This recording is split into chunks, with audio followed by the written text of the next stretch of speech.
ধারা ৩৭০ এবং ৩৫ এর বিরুদ্ধে সর্বপ্রথম সোচ্চার হয়ে দেশের প্রথম মন্ত্রিসভা থেকে বেরিয়ে এসেছিলেন ডক্টর শ্যামাপ্রসাদ মুখোপাধ্যায়।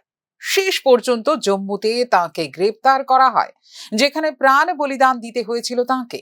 দীর্ঘ বছর পর ধারা ৩৭০ এবং ৩৫ এ বিলোপ করেন প্রধানমন্ত্রী নরেন্দ্র মোদী। প্রদেশ যুব মোর্চার উদ্যোগে আগরতলার সুকান্ত একাডেমি অডিটোরিয়ামে মক পার্লামেন্ট অনুষ্ঠানে এমনটাই জানালেন মুখ্যমন্ত্রী ডাক্তার মানিক সাহা। ৩৭০ ধারা এবং ৩৫ এর বিষয়ে অনেক কথা বলেন, যে কারণে ডক্টর শ্যামাপ্রসাদ মুখার্জি উনি যে প্রথম যে মন্ত্রিসভা সেখান থেকে উনি বেরিয়ে আসেন এবং এই ৩৭০ এবং ৭৫ ধারার বিরুদ্ধে উনি প্রতিবাদ করেন এবং অখণ্ড ভারতের কথা বলে উনি যে এক দেশের মধ্যে দুটি দেশ কি করে হবে, সংবিধানকে তৎকালীন সময় শুরুতেই কিন্তু সংবিধানকে ওরা ভুল পথে পরিচালিত করেছিল। তার এগেনস্টে আমাদের ডক্টর শ্যামাপ্রসাদ মুখার্জি যখন জম্মুতে যে পারমিট আমার কেন নিতে হবে, আমার একই দেশ আমার পারমিট কেন নিতে হবে, এবং উনাকে যখন উনি ভেতরে ঢোকার চেষ্টা করেছেন জম্মুতে, ওনাকে অ্যারেস্ট করা হয়। কিন্তু এটা বুঝতে হবে, অ্যারেস্ট করার আগে তবেই তো ওনাকে ইচ্ছে করলে আমাদের দেশের মধ্যেই ডিপোর্ট করতে পারতো, মানে ভারতের, উনি তো মানছেন না, সবটাই আমাদের ভারত। ওখানে ওনাকে নিয়ে যেভাবে আমরা সবাই জানি যে কীভাবে উনি দেশের জন্য প্রাণ বলিদান হয়েছেন। তো সংবিধান যে কারণে উনার যে মৃত্যুর পরেই কিন্তু পারমিট প্রথা উইথড্র হয়, তো সেই সংবিধানকে উনি চিনিয়ে দিয়েছিলেন। উনার কারণে ৩৭০ এবং ৩৫-এ মাননীয় প্রধানমন্ত্রীজি এত বছর পরে এই ৩৭০ এবং ৩৫ এই ধারাকে বিলুপ করেন। রাজনীতিতে আসতে হবে মেধা সম্পন্ন যুবক যুবতীদের।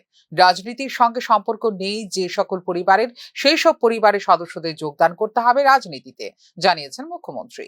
ফ্যামিলির মধ্যে কেউ রাজনীতি করেনি, ওইসব ফ্যামিলির ছেলে মেয়েদের ওনাদেরকে নিয়ে আসা উচিত। আমি এখানে যাদের চেহারা আমি দেখছি, অনেককে চিনি, অনেকের এখনো অপরিচিত, আমি নিশ্চিত যে ওদের ফ্যামিলির মধ্যে কেউ রাজনীতিতে আসেনি। তো যেটা মাননীয় প্রধানমন্ত্রীজি বলছেন, এতে করে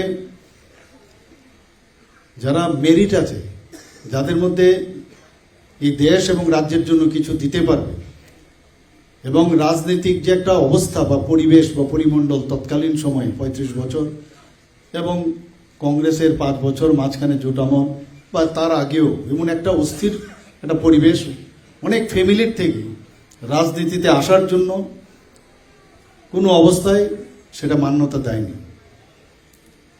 এখনও সেটা আছে, কিন্তু আমাদের সরকার, ভারতীয় জনতা পার্টির সরকার ত্রিপুরাতে যখন প্রতিষ্ঠিত হলো এবং মাননীয় প্রধানমন্ত্রীজি, ঠিক আছে উনি 13 বছর রাজত্ব করেছেন মুখ্যমন্ত্রী হিসাবে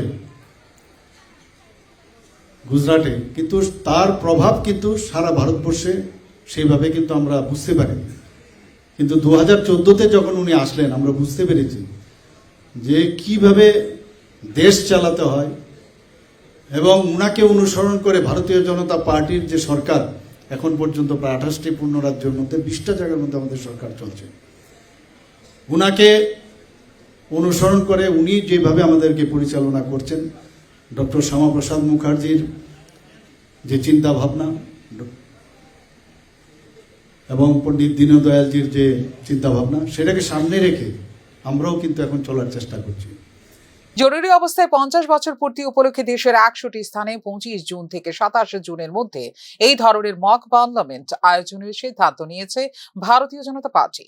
জরুরি অবস্থাকে ভারতীয় গণতন্ত্রের ইতিহাসে একটি কালো অধ্যায় হিসেবে বর্ণনা করে আয়োজিত হচ্ছে এই mock parliament. Bureau report, news নাও।